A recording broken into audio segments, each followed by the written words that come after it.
Bismillahirrahmanirrahim. Assalamualaikum warahmatullahi taala wabarakatuh.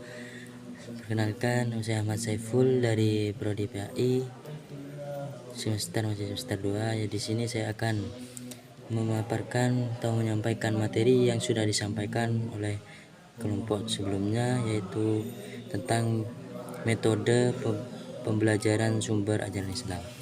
Yang pertama, langsung saja untuk menyingkat waktu, langsung saja, yaitu yang pertama metode penelitian tafsir.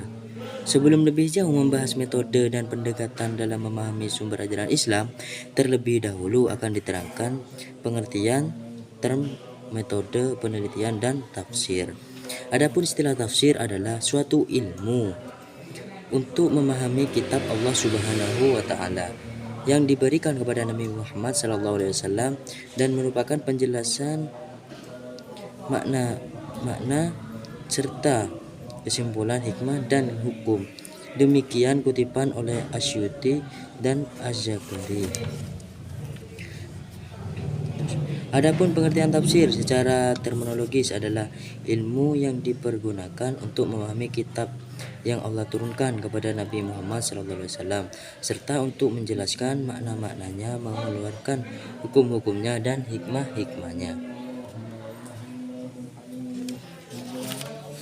Yang B yaitu latar belakang penelitian tafsir.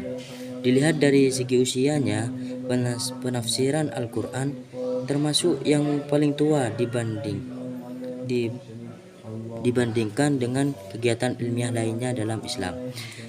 Pada saat Al-Quran diturunkan 15 abad yang lalu, Rasulullah SAW yang berfungsi sebagai mubayyin atau memberi penjelasan telah menjelaskan arti dari kandungan Al-Quran kepada sahabat-sahabatnya. Rasulullah SAW mendapat tugas untuk menjelaskan maksud firman-firman Allah Subhanahu wa taala.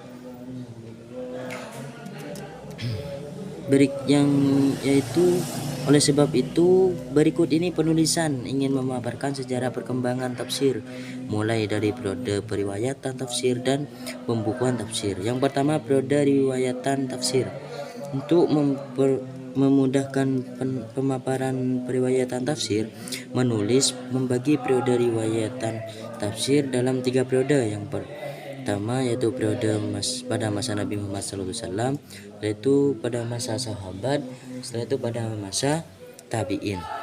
Yang pertama, tafsir pada masa Nabi Muhammad SAW, yaitu kedudukan Nabi Muhammad SAW terhadap Al-Quran sudah jelas. Beliau ditugaskan untuk menafsirkan Al-Quran kepada para sahabatnya dan menyampaikan seluruh informasi kewahyuan kepada mereka. Hal ini dinyatakan oleh Allah Subhanahu wa taala.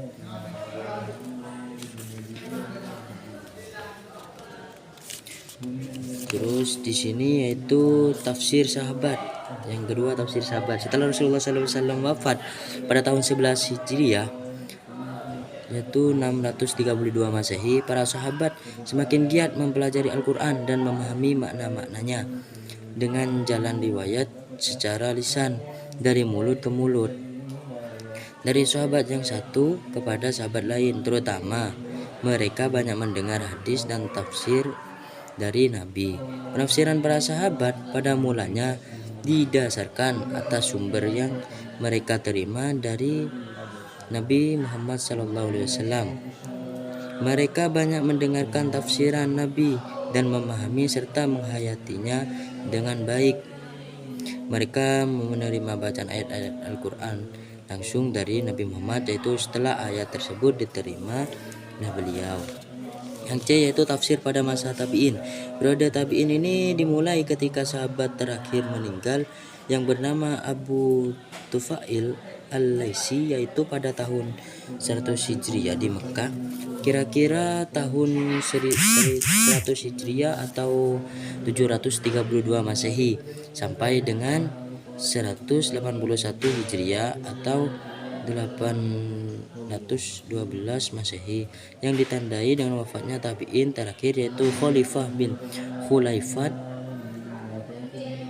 yaitu wafat pada pada tahun 181 Hijriah.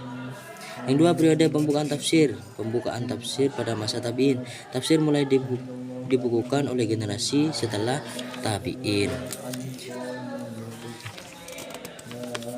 Terus yang B, yaitu pembukuan tafsir pada masa pertengahan.